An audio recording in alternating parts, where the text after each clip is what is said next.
তো hello everyone.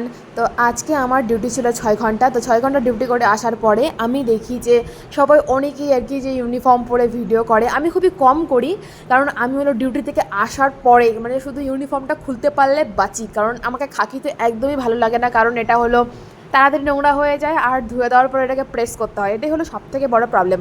আর দেখো এখানে এখন মাত্র মানে 6টা বাজে, আমার 6টা থেকে 12টা মানে সরি 12টা থেকে 6টা পর্যন্ত ডিউটি ছিল।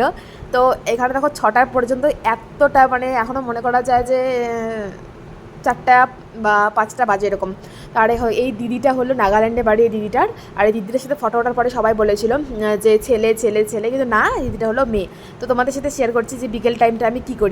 জামা কাপড় ধুয়ে মুয়ে 6:30 প্রায় 7টার দিকে খাবার জন্য গেছিলাম। আর আজকে ছিল মেসে স্যাটারডে, তাই আজকে ছিল মেসে খিচুড়ি। তো আমার যেহেতু হলো বান্ধবীদের জন্য খাবার নিয়ে আসতে হবে, কারণ একজনের সাথে শরীর খারাপ, আর একজন গেছিলো ক্যান্টিনে ডিউটি করার জন্য। তো ওদের জন্য খাবার নিয়ে আসতে হবে, তাই আমি ভাবলাম তাড়াতাড়ি গিয়ে আমার খাবারটা খেয়ে ওদের জন্য খাবারটা নিয়ে আসি।